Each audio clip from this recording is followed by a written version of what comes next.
David with EV World News. We talk about electric vehicles, green energy, and the stock markets. And I'm back today with our resident engineer, Mike Herzog. How's it going today, Mike? Doing great, David. It's Wednesday. I'm here. It's Yeah. like clockwork. Well, it's tough to follow up having had Jigger Shaw on here yesterday. That was a pretty big deal, and he had a lot of really interesting insights about things with the Department of Energy loan program that I never would have guessed. I mean, you and I are in this space, and one of the big things he was talking about is the loan program office actually makes money for the government.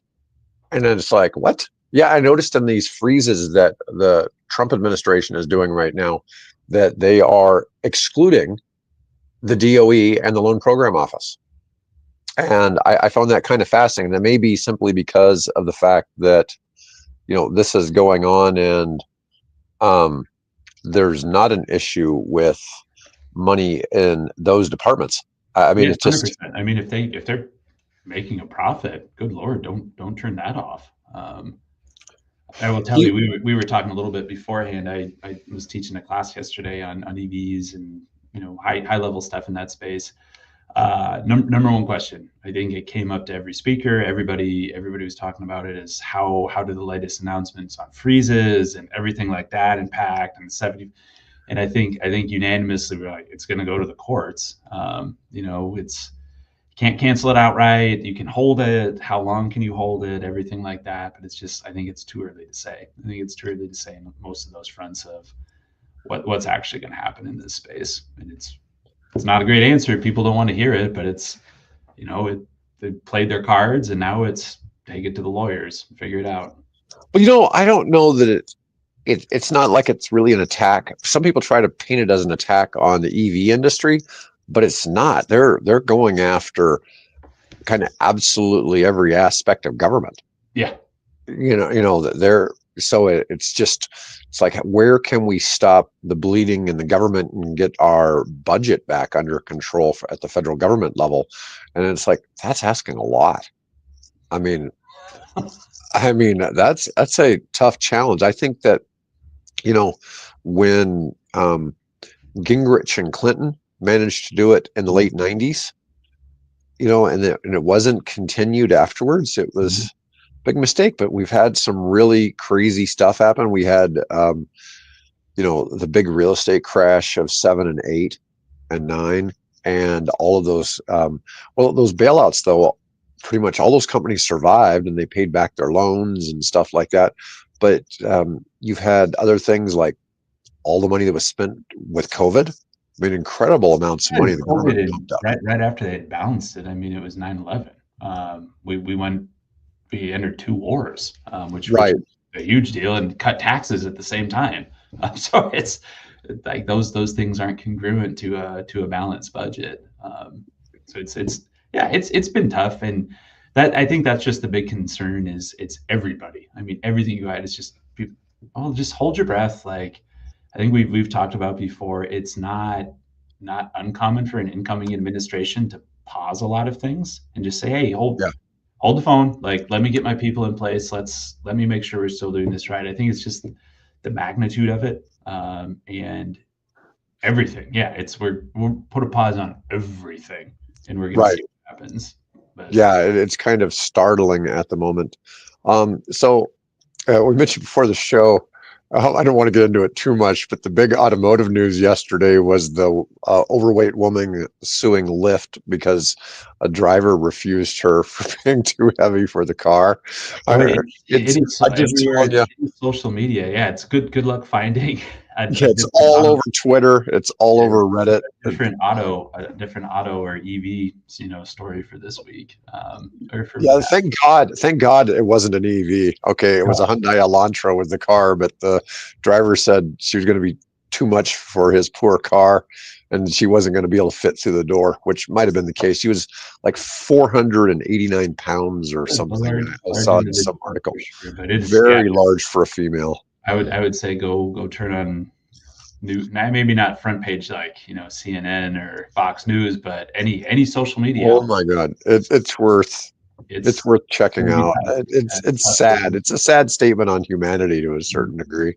Anyways, and while I'm on the subject of Lyft, we're going to talk about Uber a little bit. So Uber's CEO says drivers have about 10 years left before they'll be replaced by autonomous vehicles. So that's their plan, is ultimately to replace all the drivers with, AI driven vehicles. It's really hard to fathom that. But, you see right now, if you go to San Francisco or Phoenix, Mm. they're really big on Waymo, but it's actually more expensive than Uber and Lyft. To get away And more?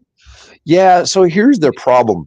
Their um, cars, so they drive all Jaguars. Now the Jaguars were probably $60,000 Jaguars. Okay, so it's not that crazy, but when you put in all the fancy And electronics all the that Waymo sensors put and in, cameras and yeah. yeah, they're like $300,000 each. Wow. I mean, it's an enormous cost that took Yeah. to produce and outfit all those cars. Now, I'm sure as they start pumping out thousands of these, that You'll get it'll get economy of more scale. cost effective. But yeah, so right now they're really expensive to operate, and they're still gathering data. They don't. I'm under the impression they don't come to your house and pick you up, kind of thing. But if you could be picked up at the airport. There's certain Yeah, spots where, they'll have like a designated like stand here. yeah. This is the pickup spot. This is your geotag. So it's able to kind of work kind of like a bus, Mhm. where if it, as long as it knows where to go and it's going to a regular place where there's not other cars, or done at the parallel park or anything like that, that it can come and it can pick I just somebody think up. what's amazing is if you don't follow the industry or look at those things and you're not in one of those places, like that's a thing. There are autonomous vehicles that are on the roads right now and picking people up and doing all of and it's just yeah, it's happening right now. This is not science fiction. This is not the future. It's in place and a business model. I mean, there's an actual business model around it. And supposedly the Waymo technology is far ahead of what Tesla self-driving is. It's Oh, on a different level, but they also have far more sensors, mhm. and they have the capability of a human to remote drive that car if there's something that the AI just isn't figuring out. So Mhm. they have some different things going on there. It's really kind of fascinating to think about. Although I've seen weird stuff like people in various cities just deciding to randomly destroy, a Waymo. That's happened a few times. Um, there was something where, like, they've had several incidents where some guy will just walk out on the road in front of it because he sees like a pretty girl in the car, and wants to meet the girl in the car, and the girl can't do anything because the Because the car car can't is won't go programmed anywhere. to It's stop. programmed to sit there. Ooh, Yeah, just stuff like really, yeah, so those are things they have to figure out, when they're going to teach the AI to just run the dude over. yeah, run the creek over. That's it. I mean, so there are some challenges in that space, right? It's stuff that. So one of the things is they're saying the reason that some of these cars have been destroyed is because it just doesn't seem like a big deal to destroy a robot car, Mhm. right? Mhm. Whereas if there had been a human in it, Yeah, they absolutely. wouldn't have done that. Okay, so there's some different things, and it's affecting human behavior more than anything. Makes me wonder when cars first came out in the 1890s, if people run around destroying them. Probably. I mean, maybe buggy makers ran around destroying them. Who knows?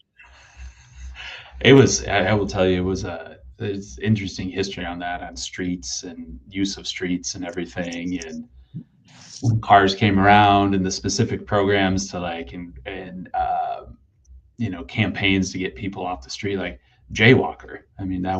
that was a big insult. Way 100 years ago, 120 years ago.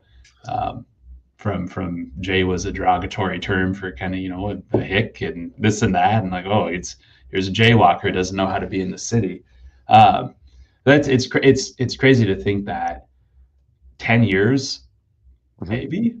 maybe shorter. I don't know. It's the machine learning pace right now, and kind of the the recursion model that's in there and how quickly it's learning and developing and the effort that's being put in, and some specific things the administration's even identified of like, we want to double down on AI and all of those. Like, boy, once it gets on that exponential learning curve, that could be sooner rather than later, where that's out there and available and more cost effective and frankly safer, at the end of the day.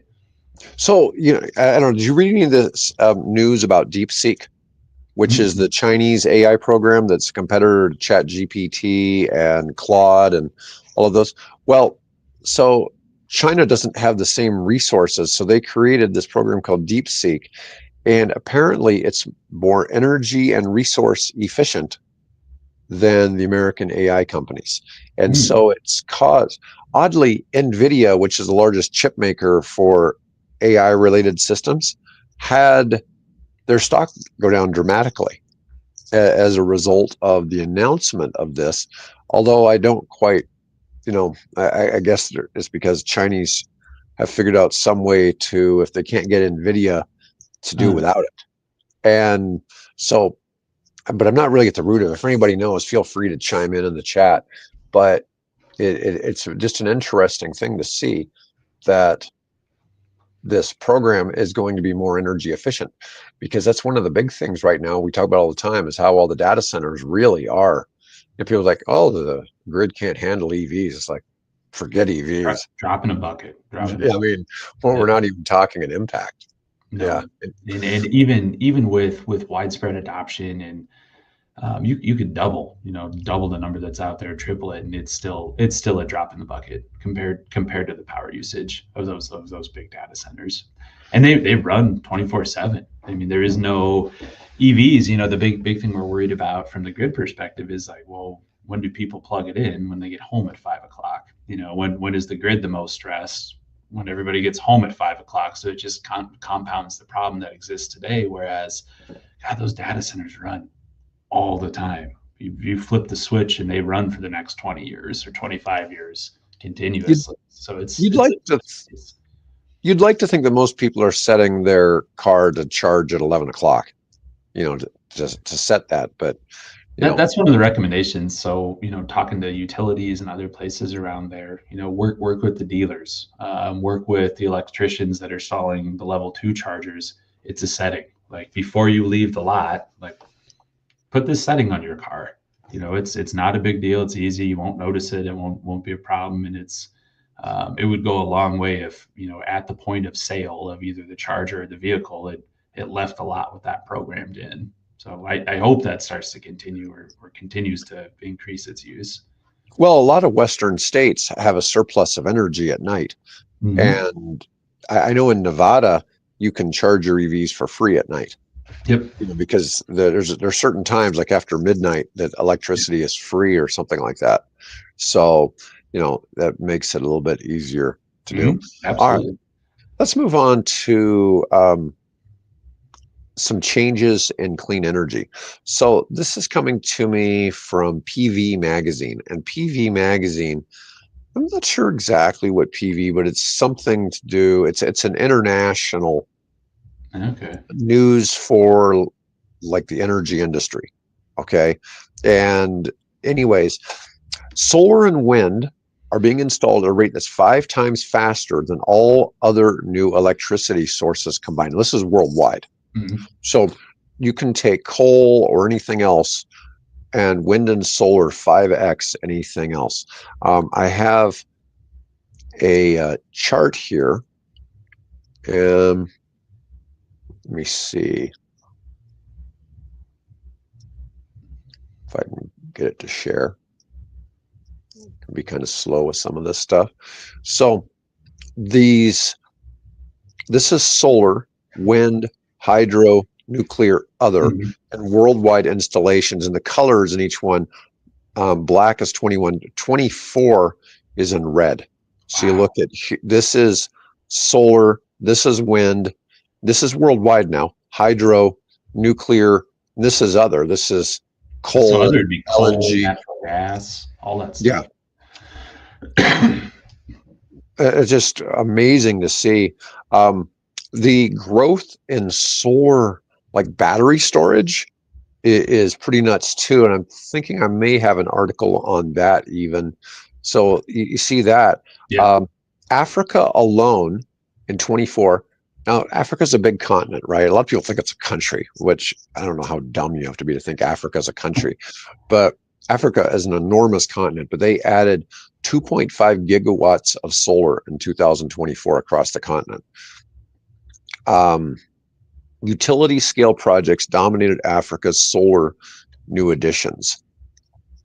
And Yeah, here, it makes sense for those applications where you really don't have an established grid. In a lot of places, it's much easier to distribute that type of generation, put it right next to the load. So okay, we have a community, village, city, whatever it is, with power issues forever. Like why would you build a 50-mile power line to do that when you can just put it right next to it? They have, like you said, it's a big continent. There's space, and it's not necessarily, the land's not necessarily farmable, for agriculture purposes in a lot of areas. So utilize that space. yeah, the darker the people, the better it is for solar. So those two things go hand in hand. So the closer you live to the equator, obviously solar is more and more potent. And so, anyways, you look at this now. Apparently, in 2024, some of it went down a little bit less installed capacity, and it may have been due to interest rates or something. It's probably I don't know. the decline there, but I wonder if you had maybe some there's a pretty big big numbers one, in one or two 22 and really big 23. projects. It's interesting. Oh, 20 and 21 didn't have much, but those are your COVID Those years. are COVID years. Those are COVID years. Yeah, but you see steady kind of growth here on the solar being installed, but it makes a lot of sense. This is kind of odd though. Denmark has a crazy amount of solar for being a northern country. Yeah. Well, it's And like here, Minnesota. Minnesota has a ton of solar. Maine, in New England, like the most forested state there is, and dark winters, like tons and tons of solar, tons of applications happening in Upper New England. yeah, the thing is, people always say, well, solar doesn't work when the sun isn't shining. But the truth is, people are storing it in battery storage. This was something big that Jigger Shaw was talking about yesterday on the show. One of the projects they funded was in a salt mine somewhere, might have been in Utah. Okay. And so what they're doing is they're taking all the excess energy and they're somehow making clean hydrogen. So they're taking when the energy output of the grid is free. But it's Okay. yep. The Because there's wind's over blowing, only sun's at night. shining, So no ACs are running. Yep. only at night they are doing something in these salt mines to create clean, There you doing something to create clean hydrogen, and they're storing it there. And he's saying that the hydrogen can store the energy longer than your lithium battery packs. go. Okay. So he said that they I don't remember what the numbers were, but it was a staggering figure of how much energy they're actually able to store in these salt mines, That's cool. of clean energy, that the hydrogen was created from using free electricity. And it's just, it's like, well, that's Yeah, yeah. pretty, smart application, right? And so what's happening is they're then able to store that electricity that was in the night. They're converting electricity from the grid into hydrogen, which is then being stored.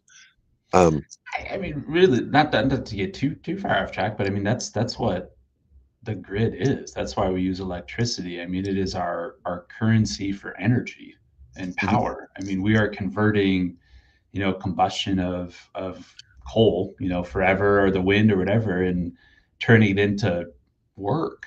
We're taking that energy, we're transferring it with electricity, and then it's running our washing machine. It's opening up our garage doors. It's doing all of those things. So it all comes down to, you can translate it, you can put it into a different system, but it all just matters what's around the edges, and what your efficiency cycle is. So it's like, I can turn electricity, normally we just turn it back into electricity because you lose a lot on the edges, but if you can turn it into hydrogen, it's like, yeah, from an efficiency standpoint, it works. Like, do it, use hydrogen. Oh yeah, it's just it was really interesting listening to him because he knows about all these technologies that even you and I have never reported on Because they're that are funding it, just right? I mean, they're they're going after funding him and them. telling him, like, go He was, develop it. yeah, he was talking about a company that takes black carbon and sells it to a Canadian company that then converts them into tires for Teslas.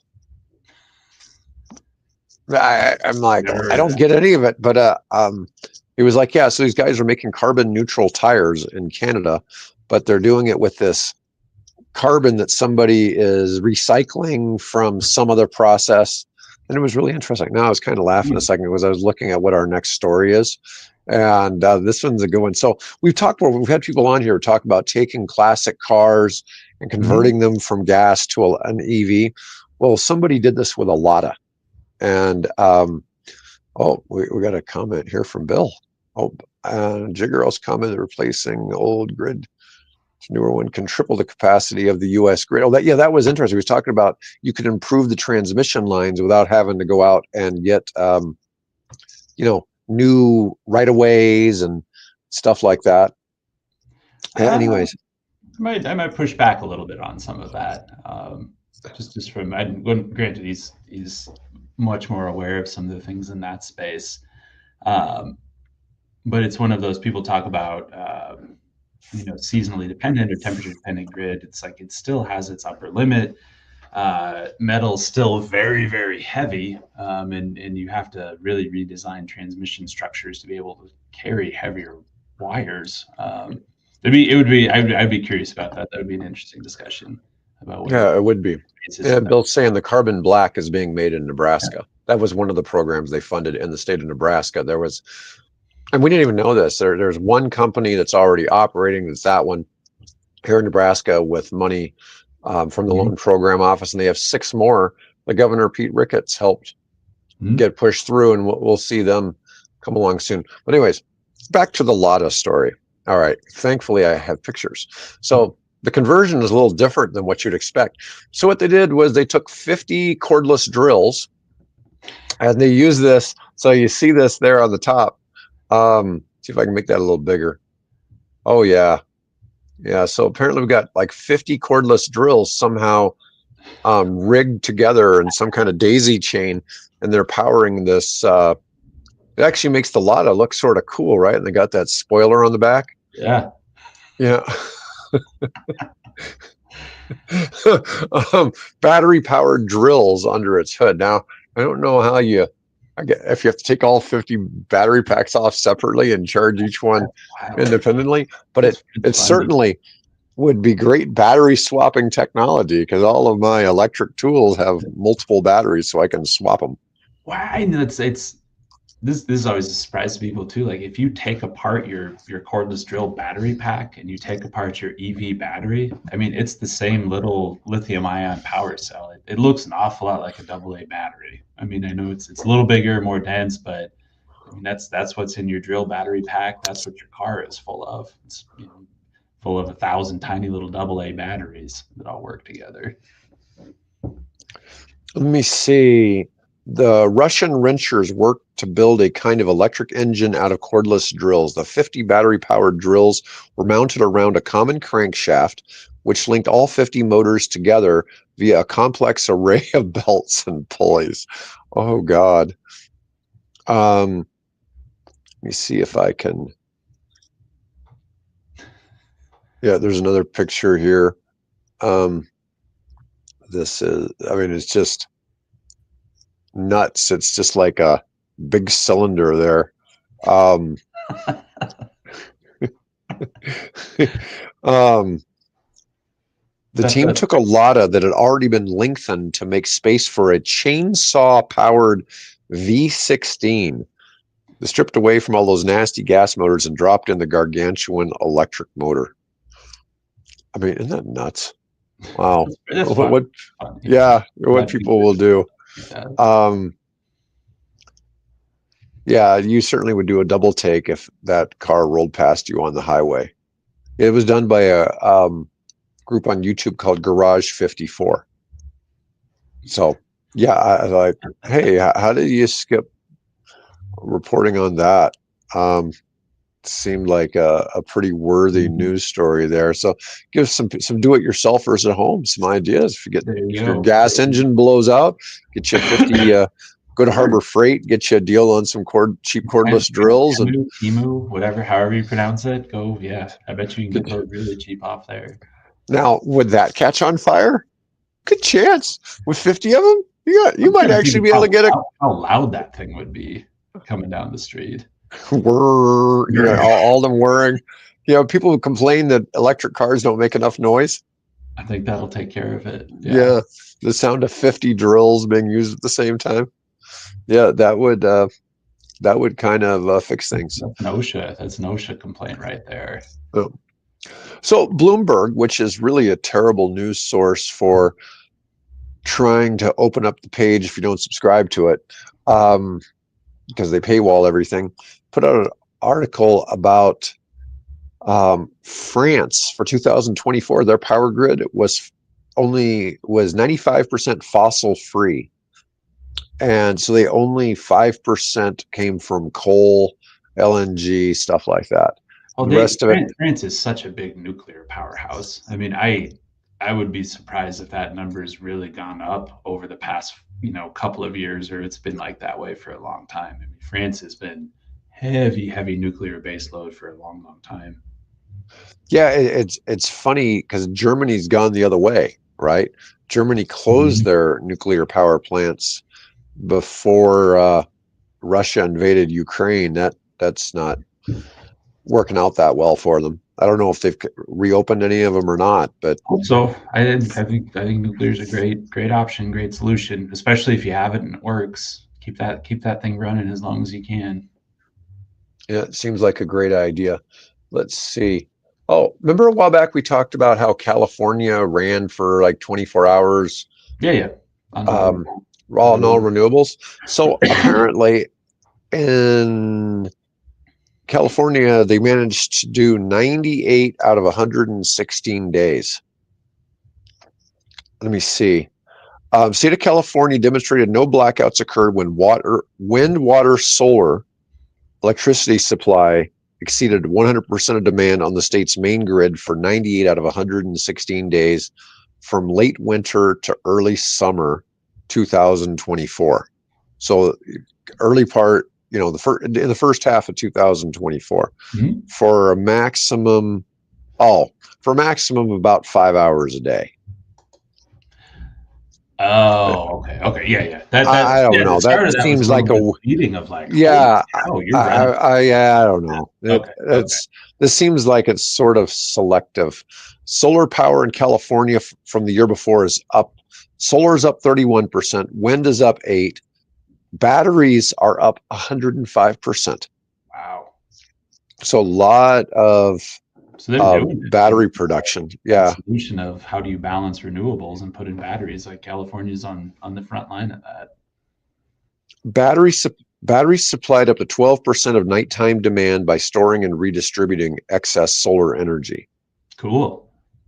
I Yeah, let don't, me see. for a lot of people, 12%, that's nothing, like, but it's also the state of California.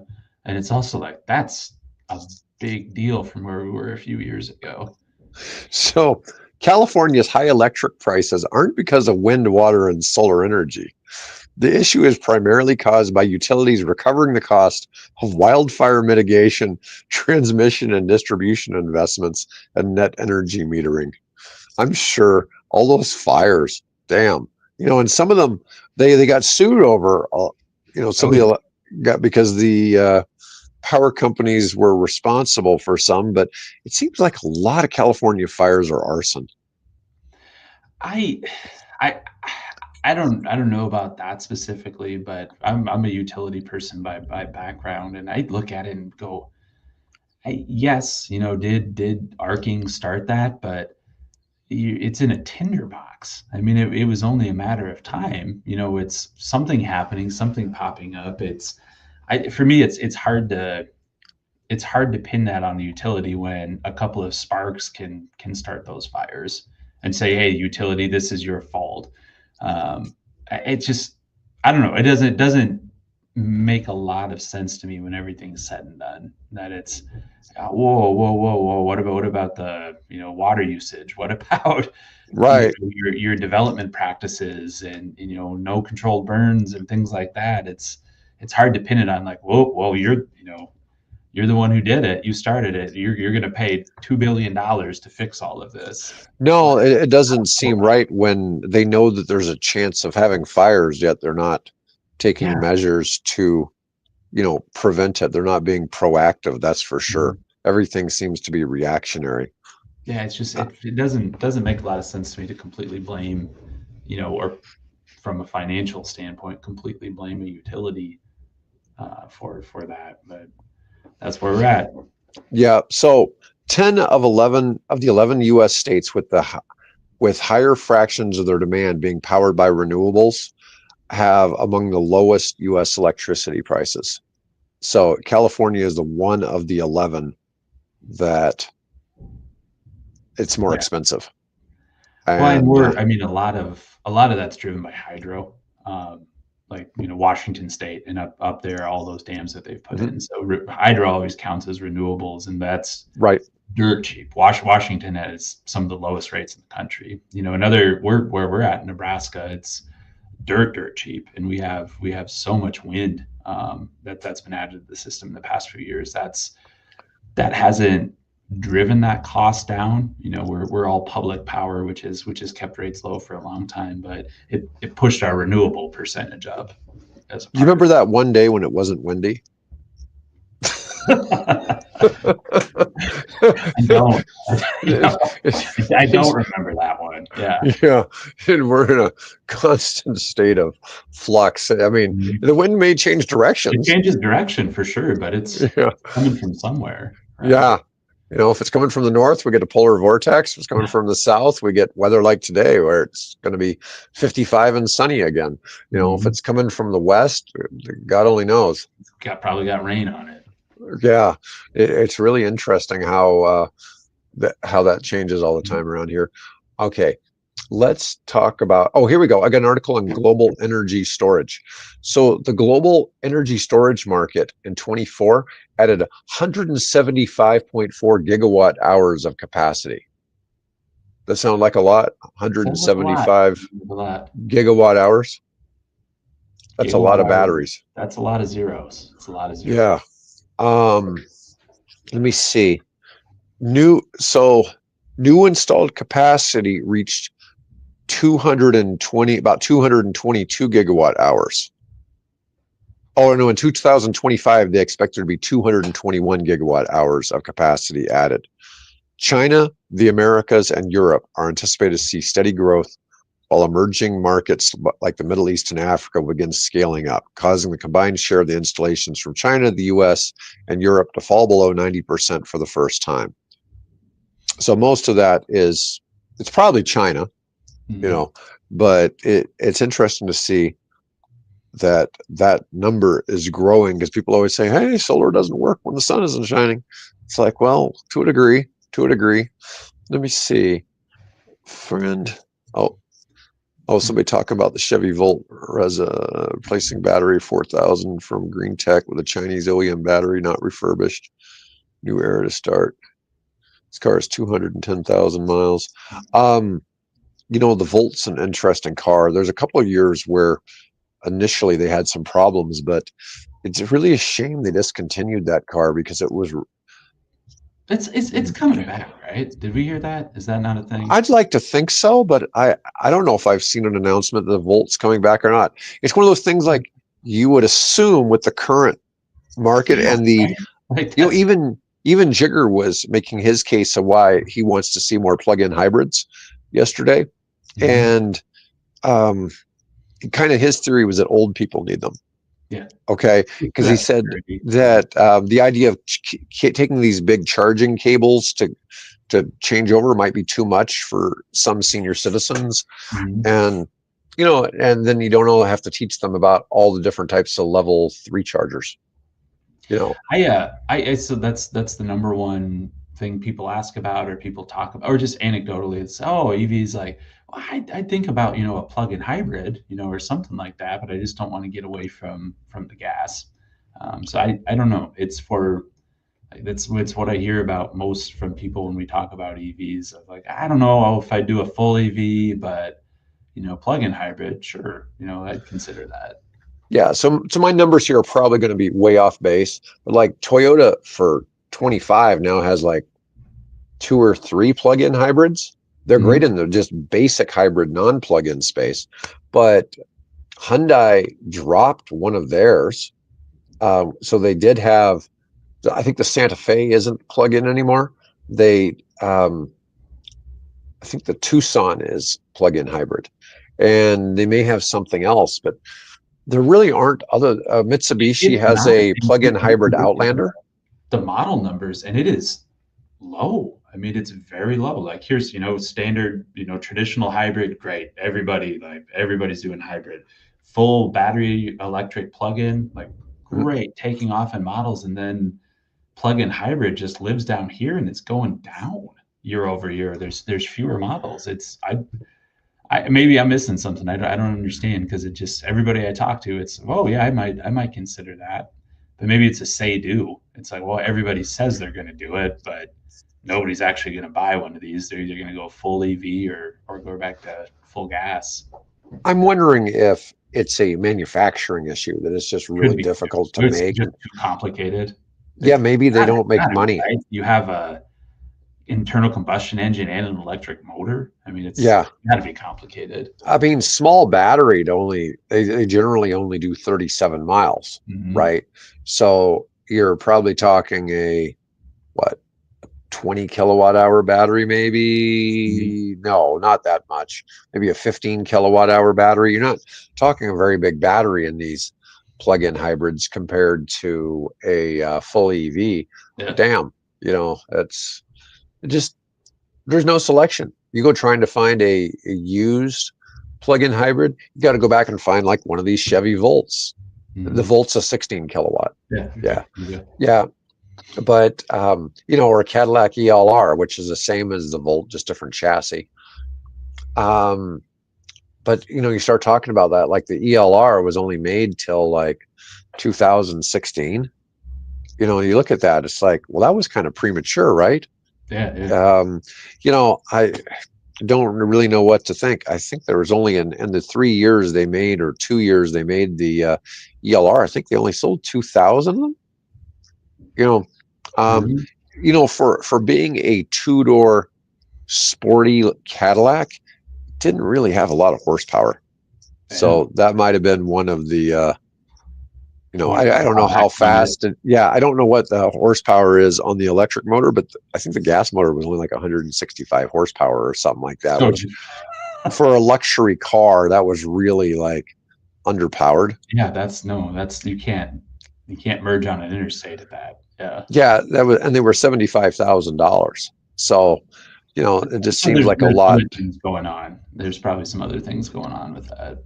Yeah, but anyways, Europe is expected to add 27 gigawatt hours of capacity in 25.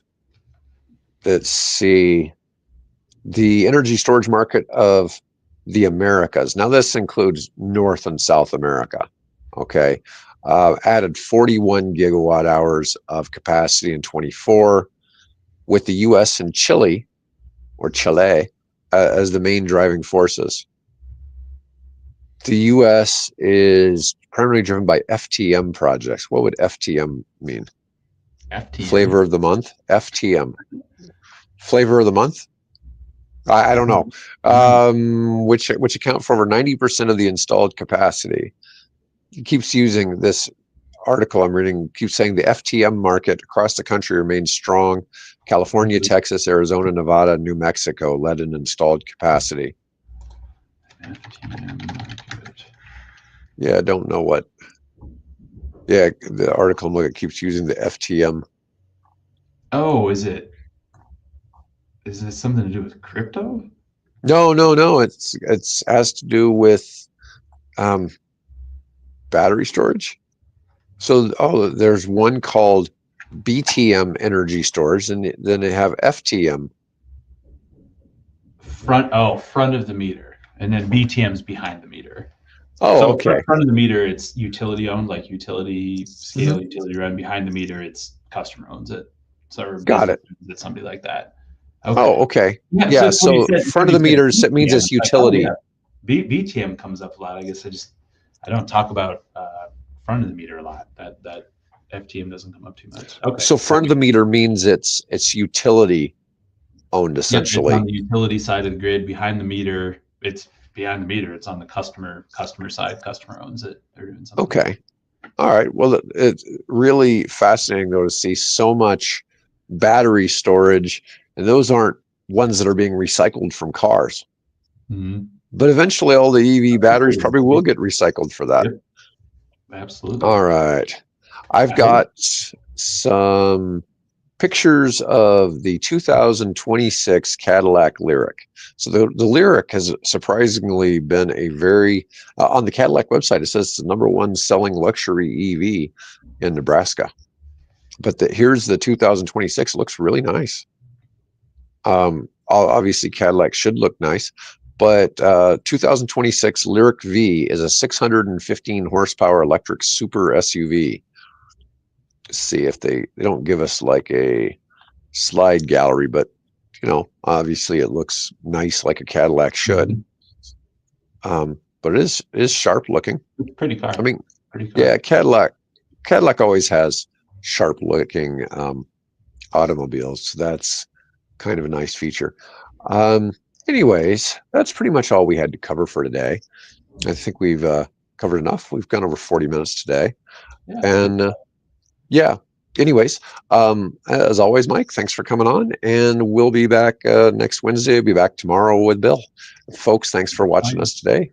And, if you have any questions about this or anything, please leave us some comments. See you later.